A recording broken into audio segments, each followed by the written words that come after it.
कार्यारंभ कराने की भी स्वयं आपने अनुमति दी। इसका आप विधिवत आज इसका कार्यारंभ करा रहे हैं। आपके प्रति पूरा महाराजगंजवासी हमेशा हमेशा सदा के लिए आभारी रहेंगे। आपका हृदय से वंदन और अभिनंदन करते हैं। मैं भारत के रेल मंत्री जी का हृदय से अभिनंदन करता हूँ, स्वागत करता हूँ। राज्य के में माननीय महामहिम राज्यपाल जी का तथा आपने इसकी स्वीकृति दी है, माननीय मुख्यमंत्री जी का, हमारे दोनों उप मुख्यमंत्री जी का, वह सम्राट चौधरी जी का, विजय सिन्हा जी का मैं हृदय से सम्मान व्यक्त करता हूँ कि आप सभी आज ऑनलाइन इस कार्यक्रम में आज जुड़े हुए हैं और इस पूरे मसला के परिवेश को आप देख रहे हैं। ऑनलाइन आपके यहाँ लगा हुआ सारी व्यवस्था। यहाँ उन विद्यालय के छात्रों को, उनके शिक्षकों को, उनके डायरेक्टर को भी मैं हृदय से बधाई और धन्यवाद करता हूँ जो हमारे छात्र आज इस कार्यक्रम में शिरकत कर रहे हैं और उन्हें भी रेल महात्मा के द्वारा उन्हें भी सम्मानित करने का काम किया जाए।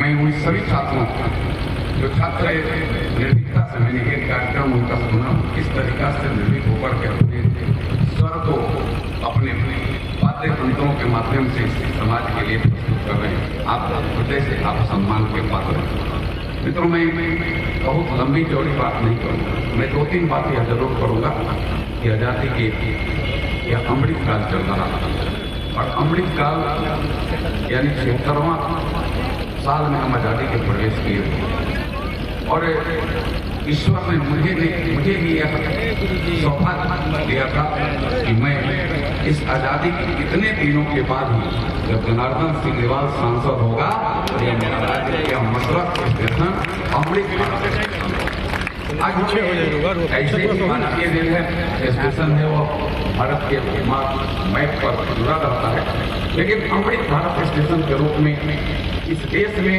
कुछ स्टेशन चयनित किए गए, उससे लिस्ट में भी यह मसरत जुड़ गया। इसके लिए मैं देश के प्रधानमंत्री जी को और देश के रेल मंत्री उप महत्व को बधाई करता हूँ।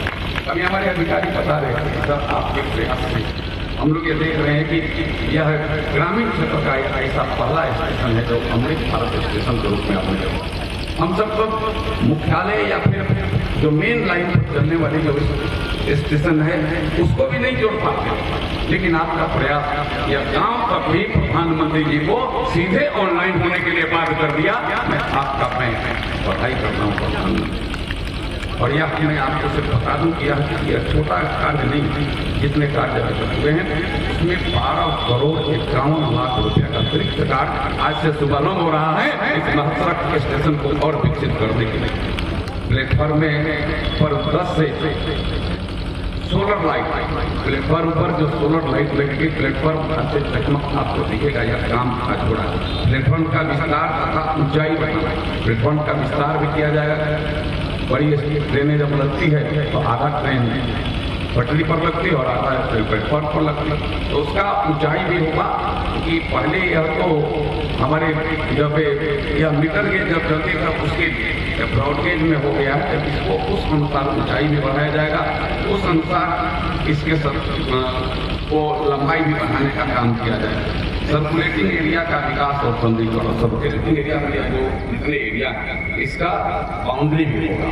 इसमें जहां आज कचरा और पानी और गंदे पानी बहाव का एक आटा बनाया गया है, उससे भी स्टेशन को मुक्ति दिलाई जाएगी। या तो यह होगा पार्किंग या वो होगा यह पार्क, या तो पार्क के रूप में डेवलप होगा या फिर पार्किंग के लिए विकसित किया जाएगा, या पूरा का पूरा सौंदर्यीकरण करने का काम किया जाएगा। अप्रोच रोड है उसका चौड़ीकरण किया जाएगा। अप्रोच रोड हम लोग स्टेशन रोड जिसको बोलते हैं, हम लोग चल करके आते हैं, पानी हो जाता है थोड़ा सा, कचरा लग जाता है, लेकिन किसी ने ध्यान उस पर दिया नहीं। उसका भी चौड़ीकरण, मजबूतीकरण, ऊंचाईकरण करने का काम किया जाएगा। इससे वो मैं ऐसा बता दूं कि स्टेशन एयरपोर्ट के तौर पर लाइट की व्यवस्था या साइनेज को उसमें वैसे व्यवस्था ये किया जाए जैसे एयरपोर्ट पर लाइटिंग होता है, वैसे इस मसरक के भी प्लेटफॉर्म पर लाइटिंग की व्यवस्था की जाएगी। मैं यह आपको बता रहा हूँ। ट्रेन के लिए डिस्प्ले की व्यवस्था, ट्रेन बड़े बड़े स्टेशनों की बात में जुड़ गया, इसलिए आप सब बड़े स्टेशन पर जाते हैं तो डिस्प्ले रहता है कि कौन डब्बा कहाँ लगा होगा। अब इस स्टेशन पर भी जब ट्रेनें रुकेगी तो इस पर भी डिस्प्ले की व्यवस्था रहेगी। एसी फर्स्ट कहाँ लगा है, सेकंड कहाँ लगा है, जो मैं स्लीपर क्लास है 1 नंबर कहाँ लगा है, 2 नंबर कहाँ लगा है, ऐसे उसके ऊपर भी व्यवस्था यह करने का काम आगे आने वाले दिनों में यह यहाँ शुरू हो रहा है, यह होगा। और मैं एक बात मैं आपको ये बताना चाहता हूँ कि मशरक वासियों के लिए यात्रा की सुविधा के लिए मशरक में यात्रा करने में कोई कठिनाई न हो, इसका पूरा का पूरा ध्यान रेल महात्मा भी रखा है और आपका सेवक जनार्दन सिग्रीवाल भी रखा है, जनार्दन सिग्रीवाल भी रखा है, क्योंकि जनार्दन सिग्रीवाल आपका सेवक है। यहाँ सेवा करना पहले नहीं, पहले लोग मेवा के फेर में सिर्फ रहते थे कि मेवा कितना मीठा, पहले लोग हाथ तोड़ने के फेर में रहते थे कि हाथ तोड़ दो कोई अगर हाथ दाएं बाएं करता है, लेकिन जनार्दन सिग्रीवाल हाथ जोड़ने वाला है, हाथ जोड़ करके और आपका सम्मान करता है। पहले आपके सम्मान से खिलवाड़ करने वाले लोग जो आपके सम्मान से खिलवाड़ करते थे, यहाँ के व्यवसायियों को नुकसान करने का काम करते थे, लेकिन जनार्दन सिग्रीवाल यहाँ के व्यवसायी हो या सामान्य व्यक्ति हो, चाहे वो किसी जाति और किसी धर्म का हो, आपका सम्मान कैसे होगा, आपका विकास कैसे होगा और आप समाज में कैसे प्रतिष्ठित रूप से जाने जाइएगा, ये जनार्दन सिग्रीवाल यह करता है और यह संकल्प लेकर के राजनीति करता है। लेकिन भाई यह बात मैं यह जरूर बताना चाहता हूँ कि जो हमारे समाज और सम्मान प्राप्त करने वाले लोगों के ऊपर जो गलत तरीका से प्रहार करने का अगर दूसरे पे भाव और दूसरे साहस करेगा, उस दुस्साहसी लोगों का हाथ काटने का भी काम जनार्दन सिग्रीवाल और पार्टी और समाज अभी जानता है। आप दुस्साहस मत करो, आप दुस्साहस करोगे तो दुस्साहस का जवाब तो भगवान राम ने भी दिया और यह राम राज चल रहा है। बोलिए जय श्री राम। राम राज चल रहा, भगवान राम तो राम तमाम लोगों को और उनके परिजनों को सत्यानाश करने का काम किया और इसलिए किया था जो दुस्साहस करता। हमारे ऋषि मुनियों को जग नहीं होने देते, जग में विध्वंस डालते, दूसरे का माल हड़पने का काम करते, यह एक पूरा संपदा अपने पेट में आ जाए इसका प्रयास करते। वहां के लोग निश्चिंत नहीं, वहां के लोग भय चलाते थे, यह काम वह करते थे तो वह उन लोगों का जो हाल हुआ रहा ना कोई कुलरोवन हारा, कुल में भी कोई रोने वाला नहीं रह गया। यह प्रोग्राम लेकर करके दिखाने का काम था। अब प्रोग्राम 500 वर्षों के वनवास के बाद लौट गए। अब तक तो मैं बता दूं कि प्रोग्राम 500 वर्षों के वनवास के बाद लौट गए और लौटे हैं तो बाल रूप में लौटे हैं और असली स्वरूप में लौटे हैं। और मैं तो सौभाग्यशाली हूँ, कल ही मुझे दर्शन करने का मुझे मौका मिला। मैं प्रोग्राम की तरफ से इस मशरक वासियों और महाराजगंज वासियों के लिए बहुत सारे आशीर्वाद लाया हो कि आप हमेशा आगे बढ़िए, आपके समस्याओं का निदान हो, आप अपने सामने को बाधा हो, बाधा दूर करने की भी ताकत हो। तो मैं प्रोग्राम का दर्शन करने के बाद हनुमानगढ़ में जाकर के बजरंग बली जी का मैं दर्शन किया था और बजरंग बली का मैं पाठ में करता हूँ, नियमित मैं सेवक हूँ और बजरंग बली का पाठ करने वाले, नियमित सेवा करने वाले किसी से नहीं डरते, क्योंकि भूत पिशाच निकट नहीं आवे, महावीर नाम सुनावे, महावीर का नाम लेते हुए भूत पिशाच तो भाग जाता। वैसे लोगों को मैं कहूँगा राजनीति मत करिए, सेवा क्या किया जाए ये भी तो बता दें। लोग घूमते थे कहते हैं कि सिग्रीवाल जी ने 10 सालों में क्या किया।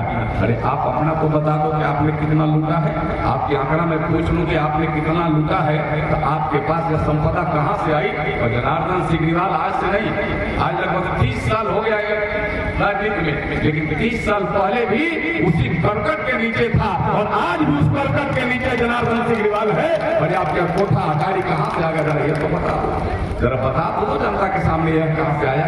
जनार्दन सिग्रीवाल तो सीधे बताता है कि जनार्दन सिग्रीवाल के पहले भी जो भाई बाप दादा परिवार का जो दिया हुआ करकट का व्यवस्था था, आज भी वही करकट की व्यवस्था। आपके पास यह 5-5 मीटर की लंबी गाड़ियां कहां से आ गई जरा यह तो बता दो। आपके पास यह गुंडों का हुजूम कहां से आ गया, उसका फर्ज कहां से चलता है जरा यह तो बता दो। जनार्दन सिग्रीवाल वही पुरानी गाड़ी कल भी चलता था, आज भी चल रहा है और कल भी चलेगा, क्योंकि जनार्दन सिग्रीवाल सेवक है, सेवा करता है, सेवा करने का भाव अंतरात्मा में है। मैं राजनीति के तौर पर मेवा की कल्पना कभी नहीं की और मेवा की कल्पना करने वाले वो सेवा कतई नहीं कर सकते, क्योंकि अंदर मेवा की कल्पना है, उनके अंदर दूसरे को प्रसारित और दूसरे को अपमान करने की परिकल्पना है, अंदर वह भाव है। लेकिन जनार्दन सिग्रीवाल के सामने सेवा, दूसरे का सम्मान, समस्याओं का समाधान और आप सबके लिए आगे बढ़ने का रास्ता प्रशस्त हो यह है। इसलिए आपका सेवक सेवा ही। यहाँ के दुकानदारों को मैं कहना चाहता हूँ कि आप जितना पहले बड़े धीरे धीरे रहते थे, मुझे ध्यान में है आपके सामने लोग आपकी के जमीन को, वह रेलवे के जमीन को, वह जिला परिषद के जमीन को लोग अपाई करके चाहता है कि अपना घर और दुकान बना, और ऑफिस के जमीन और आप ही के सामने आपका व्यवसाय खत्म कर और व्यवसाय खत्म कर करके उसी से पैसा, तो एक घर में 100-200 दुकान की बात कहां से आगे भाई? क्यों आपके पास 100 दुकान हो जाएगा और लोगों को क्यों नहीं होगा? यहाँ के गरीबों को क्यों नहीं होगा?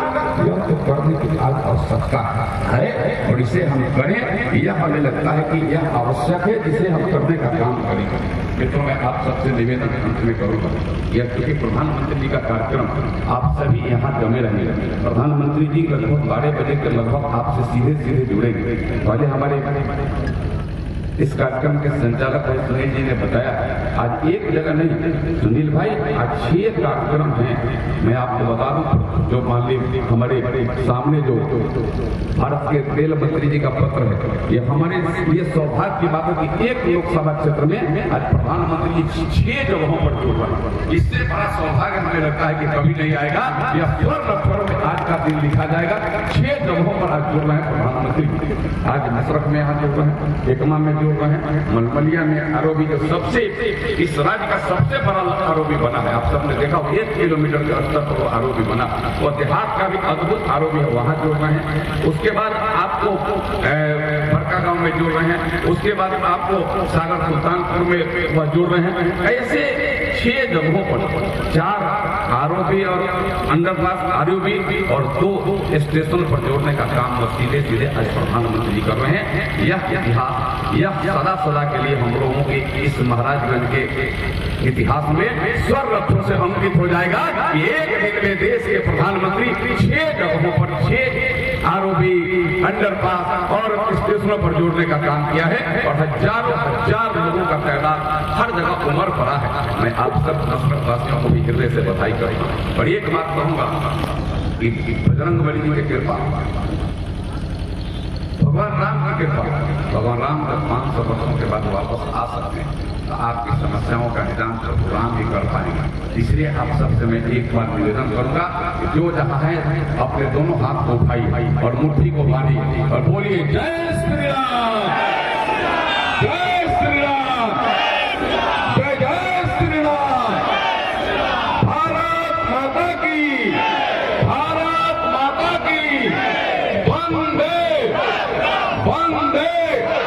नरेंद्र मोदी जिंदाबाद, नरेंद्र मोदी जिंदाबाद, नरेंद्र मोदी जिंदाबाद, यहाँ की जनता जिंदाबाद, मसले की जनता जिंदाबाद।